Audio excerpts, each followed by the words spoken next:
So thank you for the kind introduction and good morning to all. So today I'm going to talk about like diastolic heart failure, or what we call it as a HFpEF, that is heart failure with preserved ejection fraction, and its perioperative implication in my view means obviously you people are there to understand the operative implications more, and you, because you are giving anesthesia and facing it day to day. So but what I can collect from the data, just I try to put it in my lecture. So let's start the discussion with a hypothetical case. So this is 55-year-old obese male, known case of hypertension, no DM or ischemic heart disease, posted for an emergency laparotomy. Routine investigations were normal. Echo was showing normal LV function, EF 60%, concentric LVH, grade 2 diastolic dysfunction. ECG was normal. Hemodynamics like BP was 100 by 70, heart rate 96 per minute. Potassium was also normal. BNP was around 150. Amylase and lipase were normal. So intraoperative, patient found to have deep perforation and required inotropes and IV fluid to maintain hemodynamics, but surgery went through. After surgery on table, patient started dropping saturation, FiO2 and PEEP requirement increased. Bilateral resurfaced. So what went wrong actually? So this is very common scenario. I just started with that. There may be some mistakes in the case, or you might find it something unusual, but you might be facing these situation day in day out. It happens that patient who is having normal LV function, apparently not having ischemic heart disease, and then he develops sudden onset breathlessness, maybe during surgery, after surgery, or immediate post-operative period. So is it heart failure? But then question is again, why in presence of normal ejection fraction?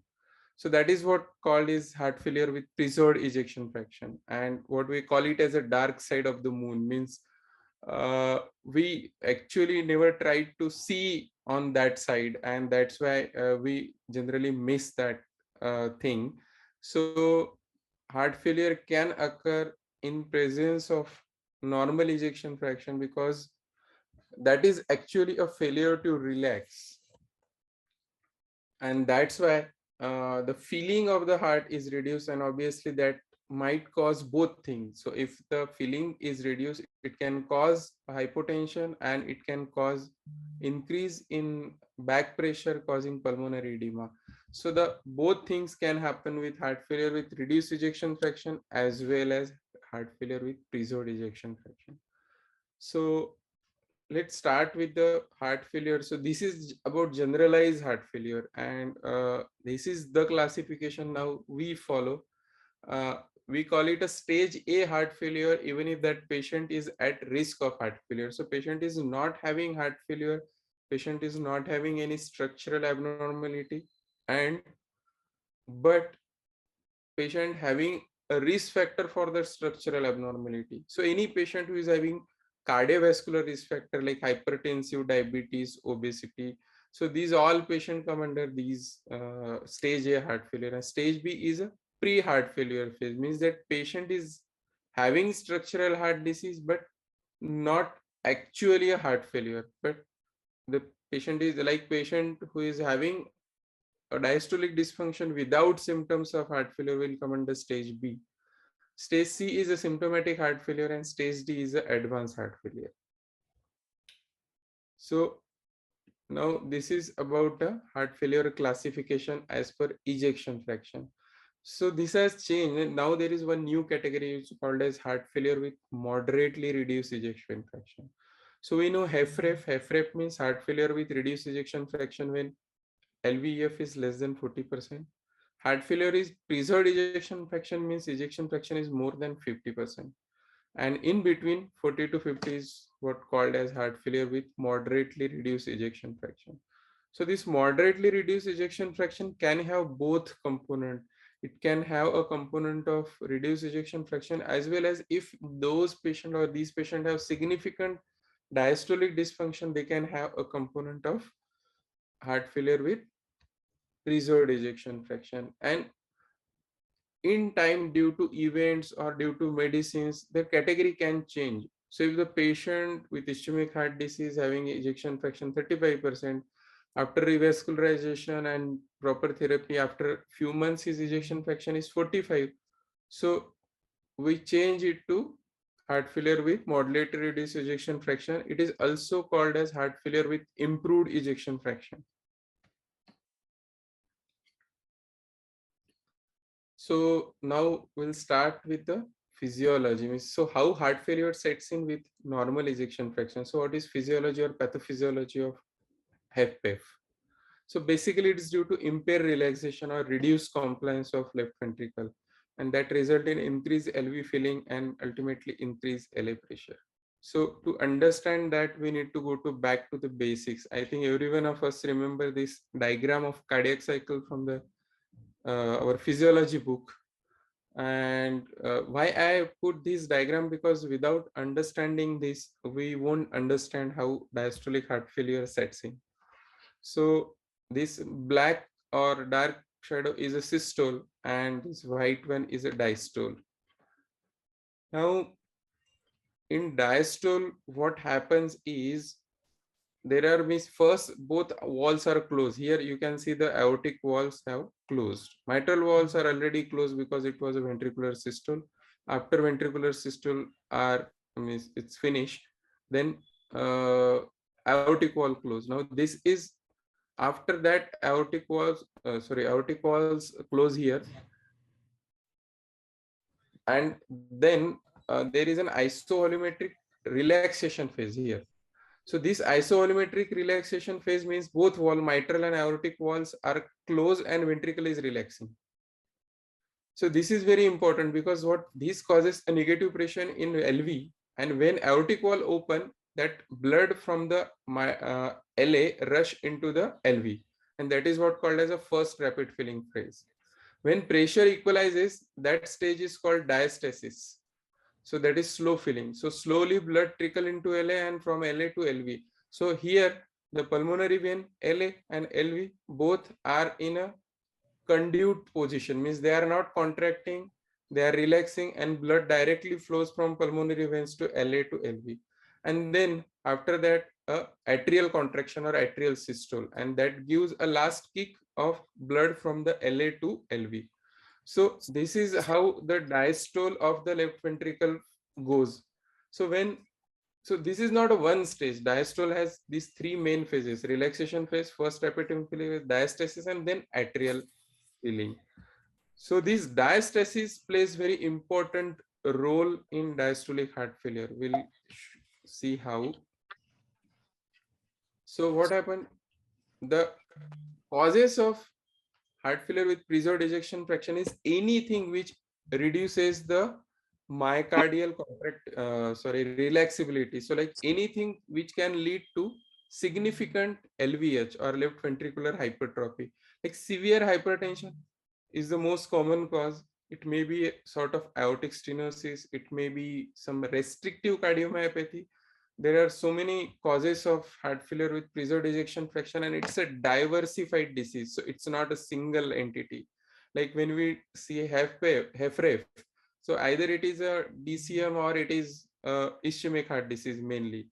But with heart failure with preserved ejection fraction, etiology can be different. So it is a diversified category of diseases which can lead to significant LVH and RVH, and due to that uh, the relaxation get impaired and LV filling pressures get impaired. And what happen is, because of the smaller LV cavity, there is steeper rise of LV end diastolic volume pressure volume curve, because there is a small cavity, and during isovolumetric after the isovolumetric relaxation phase, when mitral wall opens, LV get filled early, and because of early filling, because cavity is small, blood is more, so the rise of that pressure volume curve is steeper, and it again delays LV relaxation and increases passive myocardial stiffness, because everything, the relaxation and everything depends on the pressure changes in cardiac cycle. And if those pressure changes means the LV pressure rises early, the relaxation get impaired. Prolonged LV relaxation can be viewed as active stiffening. So basically, because of that, there is uh, like failure of actin myosin cross bridges to dissociate, and it causes poor regulation of intracellular calcium homeostasis. And because of that, failure to LV relax, there is the failure to LV relaxation also proceed to more rapidly in response to tachycardia during exercise, further exacerbate this process. So basically, when relaxation is prolonged, your response to tachycardia is also prolonged. So whenever there is tachycardia or exercise, that exercise induce hypotension or failure to increase the cardiac output during that tachycardia might happen, because relaxation is not that swift. It takes time. And in tachycardia, the diastole is smaller. Diastole is what that take toll in the time of the cardiac cycle when tachycardia occur, and already relaxation is prolonged. So reduce LV filling and reduce cardiac output when we need actually a more cardiac output.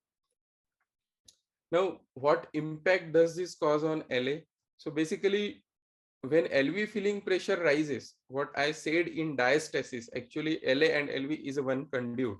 So that rise diastolic pressure actually transmitted into LA, and due to that pressure, LA progressively dilates. Now, initially, this dilatation within physiological range augment the LA contraction in atrial systole, and it maintains the LV filling. So there is, by Starling law, the LA muscles will get stretched and they will contract more effectively and increase the filling in atrial systole. But actually, as it progress, uh, and that LA stretching occurs beyond physiological limit, it actually attenuates LA's pumping ability, and it render the chamber less able to contribute actively to the LV preload, so that LA contraction goes down. The, like what we can say is LA failure happens, and complete LA contractile failure eventually occur as LV compliance continues to decrease. So when LV pressure remains on higher side and continues to go on stretching LA, LA size goes on increasing, and LA act as a mere conduit and contractibility goes down. And not only that, it also reduces the chambers compliance. So when LA get dilated, there is already high pressure, so there is no room for more relaxation of the LA. So the compliance of that chamber also goes down. So basically, when LA is relaxing in diastasis, the accommodation of flow from the pulmonary vein depends on the LA compliance. So if that is reduced, obviously that blood is going to create more pressure in pulmonary vein, because at what I said, in that phase of diastole, actually pulmonary veins LA and LV, they are in one conduit without any obstruction, and the reduced pressure in LV and compliance of LA, reduced compliance of the compliant LA actually accommodate the blood from pulmonary veins, and that's why pulmonary veins maintain a lower pressure. But when LV filling pressure are increased, LA compliance is reduced, ultimately that pressure is get transmitted into pulmonary veins. And left atrial dysfunction has been identified as another factor that also limit exercise tolerance. Again, the same thing, because the LA compliance is reduced, uh, the to accommodate the increased cardiac output is reduced, and it causes increase in a LA pressure, more increase in LA pressure, more pulmonary congestion, and your exercise tolerance is reduced. And ultimately, this increased pulmonary venous hypertension can lead to pulmonary arterial hypertension, or what we call it is a PAH. So this was about the pathophysiology. I tried to simplify it, it's a bit complex, but I hope you understand it. If any doubt is there, you are free to interrupt and ask me. We can discuss it right now. So now, diagnosis of heart failure. So this was about the heart failure with preserved ejection fraction. What is the pathophysiology, how it sets in. Now how to diagnose. Now this is also complicated. So to diagnose the heart failure with preserved ejection fraction is not that simple as that of HFrEF. And again, uh, the criteria for diagnosis is a bit complicated. It's easy to diagnose HFrEF, not with this. And mere presence of diastolic dysfunction doesn't confirm that that patient is have heart failure with preserved ejection fraction. Yes, that patient is prone to have that, but not necessarily having heart failure. So we have to prove it. So there is one clinical criteria, what is called as H2 FPEF score, and this is another score. So these are the two scores which are actually validated in some studies for diagnosis of heart failure with preserved ejection fraction. Now this score is mostly clinical. It shows heavy means it's BMI means obese patient. The word they call it a heavy. If BMI is more than 30, if patient is hypertensive. So these are the point. 2 points for this BMI, 1 point for hypertension. Atrial fibrillation, if present, it carries 3 points. Pulmonary hypertension, if it is PASP more than 35, 1 point. That is according to echo, obviously. Old age if it is more than 61, and filling pressure, that is E dash ratio more than 9 is 1 point. So these are two findings from echo and other clinical findings. And this is another score which consider more detailed findings like septal E dash, lateral E dash. Will come to that what it is. And average E dash ratio more than 15 and velocity of tricuspid regurgitation. So these are the two findings considered in the previous score also. Morphology like LA volume index more than 34 ml. So we calculate LA volume and rate it to our body surface area. So LA volume index or LV mass index. So how much the concentric LVH is there. And these are the values. Again, biomarkers like NT-proBNP and BNP, and biomarker in presence of atrial fibrillation. So biomarker values differ in presence and absence of atrial fibrillation. So this is means you cannot do this on routine basis in clinical basis to diagnose heart failure with preserved ejection fraction. You are in real, if you are in real dilemma, then you can apply this clinical score is easy to apply, but this FFPEF score is bit complicated and it's very difficult to use routinely. And what you get after applying this score is either patient is having low probability like score is from 0 to 1, or intermediate like 2 to 5 or 2 to 4, or high probability 6 to 9 or 5 to. So if you get a high probability, then those patients are considered to be having heart failure with preserved ejection fraction. Again, intermediate probability means you have to do a hemodynamic exercise test, which we don't do routinely. So that was called as a invasive stress test or hemodynamic exercise test. You have to put a swan gas and make the patient walk on treadmill and see the PCWP whether it increases. So that what we never do. It's at least in, I think in India it's the only research tool, and even in Western countries they might be doing it in few selected cases, but not routinely. So both above scores assign a substantial proportion of suspected patients to an intermediate likelihood. And when it is there, they suggest an additional diagnosis, which we don't do routinely, and it's not available everywhere. And physicians may not have access to that specialized test recommended. So this is the algorithm actually what we follow. So it's a diagnostic criteria which is given by ACC-AHA or European Society. So ACC-AHA criteria is bit very simple. It's not that specific, but you can, at least when we are going to take precaution and we are suspecting a patient, we can consider those patient high risk, like patient who is having heart failure symptoms, normal ejection fraction, and there is evidence of LV diastolic dysfunction. So diastolic dysfunction on echo and heart failure symptoms. So if the patient is having exertional breathlessness or some reduced compliance while walking, and patient is having diastolic, significant diastolic dysfunction, not a diastolic dysfunction which is explained by his age, because many patients will have diastolic dysfunction, which is correlating with their age. It need not to be pathological. If we consider a European Society criteria, it is bit detailed and it includes few criteria from the scores we have seen just now. So heart failure symptom, normal ejection fraction, LV and diastolic volume, which is less, or that index which is less than 97. Uh, Evidence of LV diastolic dysfunction like mean E dash is less than 9, E dash more than 13, LA volume index, LV mass index, and BNP. So these are the things we have to consider. And if these are present, we can say that patient is having diastolic heart failure. So now coming to E dash, that might be a bit confusing, but it is very simple. So this is a 4-chamber view, and this is a mitral wall. And normally we take this mitral inflow velocity. So we put a PW cursor at the tip of the mitral wall, take a pulse wave Doppler, you will get this. So this is the E wave and this is a wave. And this is E velocity and this is A velocity. You can see a E velocity here. And when you take a tissue Doppler, you can take a tissue Doppler at two sides, like at a septal and a lateral.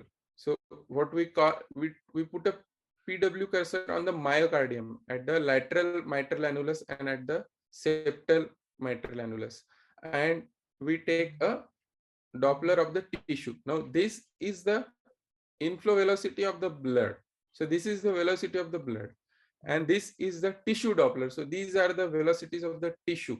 And these are the diastolic velocities. So depending on the velocity of the tissue at the mitral annulus, you will get the how that tissue is moving during diastole. And the more the movement, or it's the pattern, uh, properly the ventricle is relaxing. So this is what is E dash and this is A dash. So what we take is the ratio of this E to E dash, and that's what there in every. So you can see here E dash. If it is more than 9, then it is suggestive of diastolic dysfunction. If it is more than 13, then it is one of the major criteria for consideration of the diastolic heart failure. And LA volume index is also considered in all international guideline. If it is more than 34 ml per meter square of body surface area, it is one of the major criteria. So this is how we calculate. So this is the algorithm. What I said is like average E dash is more than 14, septal E wave velocity less than 7, E dash velocity, lateral E dash velocity less than 10, TR velocity more than 2.8, and LA volume index more than 34. So if ejection fraction, if more than two of these criteria are present, it is clearly a diastolic dysfunction. So these are the 4 criteria: 1, 2, 3, 4. If less than 2 are positive, means only one is positive, that is, you can call it a normal diastolic dysfunction. Or if only 2, that is 50% positive, then again it come in an intermediate and you have to see for the other factors. So but with that too, if you have a symptomatic heart failure, or a patient is symptomatic or breathless on exertion, that might be a heart failure. And this is what we are following since years, because this criteria is recently incorporated for the diastolic dysfunction. Now they say that you should follow this, and this is what we were following since years. This is not that specific, but you should know it because so many old textbooks mention these.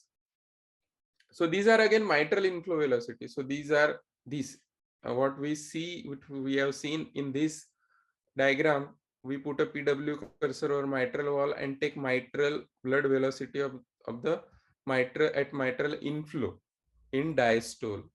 So what is this E and A actually? So we have seen in cardiac cycle that there is first rapid filling phase and second rapid filling phase. So second rapid filling phase is actually a atrial systole.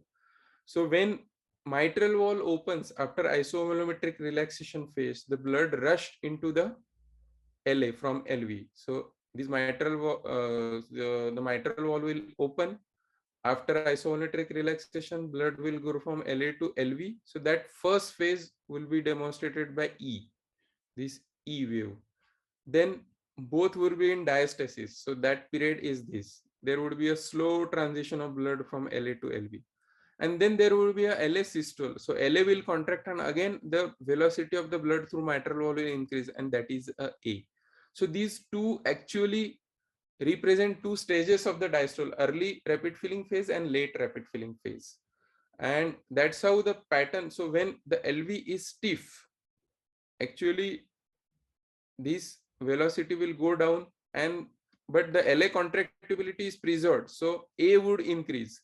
So that is happening here. See, this is grade 1 diastolic dysfunction. So slight impairment in LV relaxation, so first velocity is reduced, and because of increased LA contractibility, your A is increased. So that is grade 1, and this happens in all old people, and this is a sometimes most of the time this is physiological diastolic dysfunction, because the LA compensate for that diastolic dysfunction by pushing more blood into the LV. But as we have seen a pathophysiology, as LA compliance goes down, its contractibility goes down, and LA failure occurs. Again, most of the filling occurs during the relaxation, the first rapid filling phase, and LA barely contribute small because of its reduced contractibility. And at its go further, then that ratio, that E to A ratio is more than 2, and it is called as grade 3 diastolic function. If it is between 0.8 to 1.5 and deceleration time is 160 to 200, it is called grade 2 diastolic dysfunction. In between, what we call is a impaired relaxation, that is grade 1. And grade 3 and grade 4 are almost same. Only thing is grade 4 is irreversible. And here you can see a tissue Doppler. So this is a normal tissue Doppler, what we have seen here. This, so E is larger than A. This is a normal tissue Doppler. You can see the normal pattern of tissue Doppler here. In grade 1 it reverses, and it remains reversed throughout, but the velocities goes down. In grade 2 you can see here. In grade 3 also the same pattern, but velocities are drastically reduced, both velocities. So by putting a tissue Doppler, you can simply see or confirm the presence of diastolic dysfunction. Then you have to only grade it according to LA volume, PAH, and actual value of the E dash.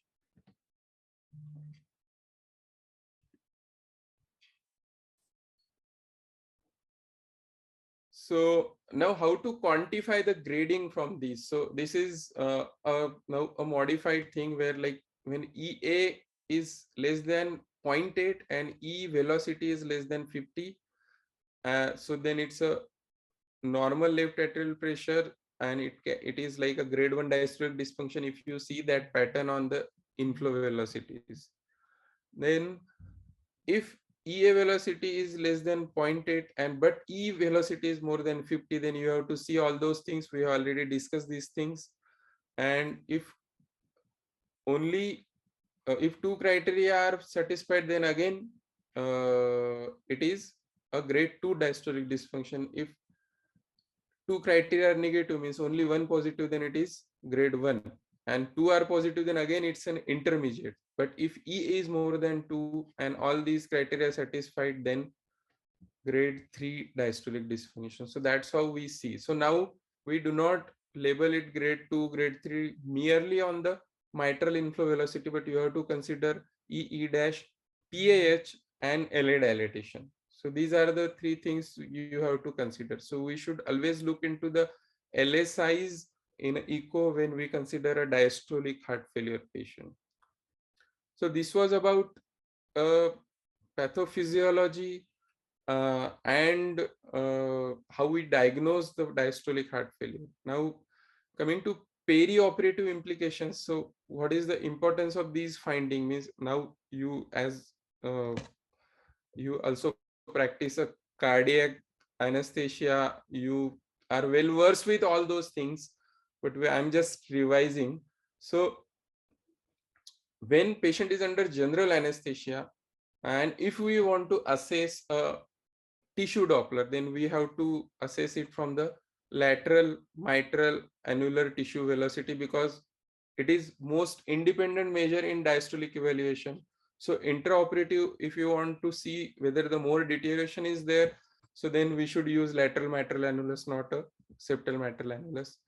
And if patient is having grade 3 diastolic dysfunction or patient is symptomatic prior to surgery, then it is preferable to put a central venous line or PCWP monitoring or Swan-Ganz catheter, specifically when you consider, means this, see, these are not the guidelines. So because whatever studies have done, they have shown some equivocal, some studies shows that putting Swan-Ganz in every patient may be harmful. So we have to choose the patient carefully. So patient is having significant diastolic dysfunction, patient is hemodynamically unstable, and or you suspect that these patient might have hypotension during surgery or required large volume of fluid replacement or blood replacement during surgery, then yes, such patients are definitely a candidate for putting at least a central venous line. And if you think that the patient is very fragile, sometimes means we would prefer a Swan-Ganz or PCWP monitoring, because that will give you a accurate measure of the LV filling pressures. And all medicines which patient is taking for that heart failure, like blood pressure medicines or heart rate controlling medicine, they should be continued intraoperatively if they are not contraindicated. As far as type of anesthesia is concerned, there is still debate on choice of regional versus general anesthesia. But one thing is clear, that epidural anesthesia is preferable to spinal anesthesia because of slower hemodynamic changes in these heart failure patients. And for general anesthesia, IV induction and maintenance with balanced anesthesia of volatile agent and opioid are recommended. Like sevoflurane during spontaneous ventilation preserved diastolic relaxation better than propofol. So you people know this, but I'm just mentioning it. Barbiturates and ketamine exert similar effect on diastolic function by inhibit the sarcolemmal transport of calcium ion, and ketamine in addition can reduce the chamber compliance. So these agents can actually reduce the compliance and at sometimes can exacerbate a diastolic heart failure, specifically when patient is actually fragile. Etomidate, propofol, morphine, midazolam, and remifentanil do not appear to have any effect on diastolic performance. Now coming to perioperative hemodynamics. So intraoperative blood pressure control is essential. So systolic blood pressure must be within 10 to 20% of baseline value, and pulse pressure should not be below the diastolic blood pressure. So whatever is pre-operative blood pressure, our systolic blood pressure during surgery should be within 10 to 20% of the value, and pulse pressure should not be wider. And as there is very narrow therapeutic window for filling pressure, so like these pressure are like filling pressure is reduced below 8, they will start to have hypotension, specifically when there is a large blood loss. And if you increase filling pressure maybe some to 11 or 12, and sometimes these patients started to develop having pulmonary congestion. So very narrow window of that wage pressure you have, and sometimes these patients are very symptomatic even with reduction. So reduce the filling pressure, patient will have hypotension, increase the filling pressure, patient will have pulmonary edema. Again, added to your woes is perioperative atrial fibrillation. And you might have seen so many atrial fibrillation in post-operative period, but believe me, in patients with diastolic heart failure, or what we call is a heart failure with preserved ejection fraction, if AF sets in, it can suddenly cause a deterioration in hemodynamics, sudden hypotension, because in those patients that final kick is depend, and the LV filling is depending on that atrial kick. And whenever there is atrial fibrillation, that LV filling is gone away, means already there is an impaired LV filling and atrial contraction is gone. So the LV filling reduces, and because of that patient can go into sudden hypotension. So if you have to be prepared for this, because if LA size is more, if there is electrolyte imbalance, if there is more or large amount of fluid transfusion, blood transfusion, those patients are likely to have uh, electrolyte imbalance, and already the LA dilatation is there, those patients are likely to go into the atrial fibrillation. So we have to consider the possibility of atrial fibrillation in these patients. So if patient, in the event like patient is having hypotension and elevated diastolic filling pressure. So normally during surgery or procedure, when patient is having hypotension, our first response is to give fluid. But if your filling pressures are bit elevated or they are completely normal and patient is having hypotension, so considering inotropes is better rather than giving more fluid in these patients. Uh, Sorry, I miss one or two slides. Yeah, this. So this is now one thing about the treatment of heart failure with preserved ejection fraction. So this is changing now. The new evidence is emerging. So till now we have data about few trials about ACE inhibitor MRL. So we were using few ARBs and mineral like spironolactone, and we know that they reduce hospitalization. There were no drug which can reduce a cardiac mortality in these patients, like those who are having preserved ejection fraction. So these are the drugs now we use in treatment, diuretic as needed. So you use it more often, like higher filling pressure, we need a diuretics. Those who are having pulmonary edema, we need a diuretics. And it's a class 1 indication when patient is having symptomatic heart failure. Now this is a new entry in this SGLT2 inhibitor like empagliflozin and dapagliflozin. So in trial, एकच minute disturb करतो. ही तुमची slide आहे ना, दिसत नाही इथे. हे colours काहीतरी येतात, क्रेयॉन्स. तुम्ही तेवढं हटवता का? colors, एक मिनिट, just I will. ऍपलचा काहीतरी मला इकडं कलर्स ते क्रेयॉन्स येत आहेत, त्यामुळे ही स्लाइड आम्हाला दिसत नाही. एकच मिनिट हो, मी ते करतोय. तुमची स्क्रीन शेअर बरोबर होते, पण पीपीटी वर तो एक काहीतरी. हा, ते मागचं ऍक्च्युअली हे होतं, तर मी परत शेअर करतोय. बाकीच्या स्लाइड्स वर पण आलं होतं का ते? हा, बाकीचे पण त्या ह्याच्यामध्ये काय बाकीच्या स्लाइड रीड करता होते, याच्यामध्ये महत्वाचं. मी आधीच काढलं असतं, मला सांगितलं असतं. ओके, आता दिसतंय slide? Yes yes sir, yes, thank you. So this SGLT2 inhibitor is a new entry, and this now shows that there is symptomatic improvement as well as there is mortality reduction in one trial. So it was only single trial. So it has given a 2A recommendation by European Society of Cardiology, and now almost every patient of diastolic heart failure would be on SGLT2. So don't get surprised if you see empagliflozin in a prescription of a patient who is non-diabetic and normal LV and having a diastolic dysfunction or significant diastolic dysfunction. Sometimes we do use RNA, specifically patient is hypertensive, because the data suggests that it reduces hospitalization. And if we can't use RNA, we will use ARBs. MRA means spironolactone along with diuretic we will use. There is a data that it suggests it reduces hospitalization. So 2B indications for RNA and MRA. So we have to be sure preoperatively if the patient is symptomatic that these all drugs on board for these patients.